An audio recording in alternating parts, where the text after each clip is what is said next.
পেঁয়াজগুলি লবণ দিয়ে আগেই মাখায় নিছি ভালো করে। এখানে সুন্দর সুন্দর পাবদা মাছ, মাটির ইটা দেখছেন মালসাটা কত সুন্দর, ছোট্ট, খুব ভালো লাগে। আসসালামু আলাইকুম। এখানে রান্না করব পাবদা মাছ হাতে মাখিয়ে। তরকারিটা কিন্তু একদম সাধারণ, কিন্তু ভাই খাইতে কিন্তু দারুণ।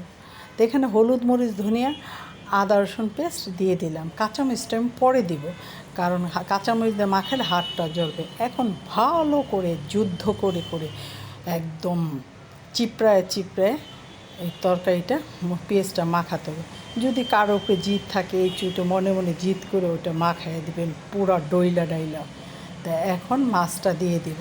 মাছটা দিয়ে আর তারপরে মাছটা সুন্দর দেখেন পেটটা বুঝায় ডিম। এই মাছটা খাইতে যাই ভালো লাগবে, বিশেষ করে আমার ছেলের জন্য। ভাই সব কিছুর ভিতরে ছেলের কথা বলি, ছেলেকে অনেক ভালোবাসি। একটা ছেলে আর 10টা ছেলে, সন্তান তো সন্তান। এই মাছটা এখন পেঁয়াজ কাঁচামরিচ দিয়ে একদম উপরে দিয়ে দিলাম কাঁচামরিচ, কারণ ভাই ঝালটা আমি প্রচুর খাই, ঝাল ছাড়া চলেই না। তাই কাঁচামরিচটা দিয়ে ভালো করে মাখাইতেছি আর মনে মনে কাউকে মানে ডইলা মুচড়াই দিতেছি, মনের জিত মনেই রইল। তাই মাছের উপর দিয়ে মাখায় দিলাম। তাই মাছটা মাখানো হয়ে গেল।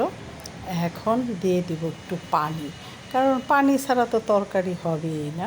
তাই পানি দিয়ে সুন্দর করে মাখায় ঝোঁকায় তরকারিটা এখন চুলায় বসায় দেব। কারণ এই মাখানো তরকারি ভালো করে না মাখলে তো ভালোই লাগে। এখন দিয়ে দিলাম ঝোলের পানি, কারণ অল্প পানি দিতে হবে, বেশি পানি দিলে তরকারিটা ভালো লাগবে না। অল্প পানি অল্প আঁচে রান্না করতে হবে, একদম আঠা আঠা করে তরকারিটা। কারণ তাজা মাছ একটু তো ঝোল রাখতেই হবে, কারণ চুলায় দিলেই পানি উঠে যাবার দেখবেন অনেক। তাই আর এই মাছটা খুব নরম, বেশি জাল দেওয়া যাবে না, কারণ বেশি জাল দিলে মাছটা ফাইটে গেলে মাছের টেস্ট থাকে না। মাছে হালকা জালের উপরে মাছ রান্না করলে মাছ ভালো লাগে। তো এই তরকারিটা এখন বসায় দিলাম, কারণ চুলায় দিয়ে দিলাম, চুলাটা অন করে দিলাম, কারণ এখন আস্তে আস্তে হবে। এখন পাশে অন্য কাজ আমি সাইডে ফেলবো। একটা রান্না তো না ভাই, আরও অনেক রান্না আছে। তাই পাশাপাশি আরও কিছু রান্না করব, তাই এগুলো সব রেডি করে নিলাম।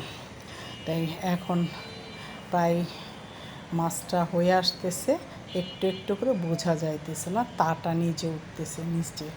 এখন ঢাইকে দিব, তারপরে অন্য কাজে ব্যস্ত হয়ে যাব। ভাই কাজ তো আর একটা না।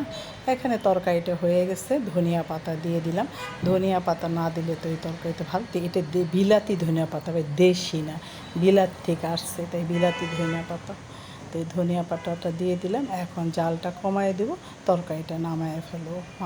চামিচ দিয়ে লাগানো ভালো লাগলে লাইক দিবেন, কমেন্টস করবেন, শেয়ার করবেন।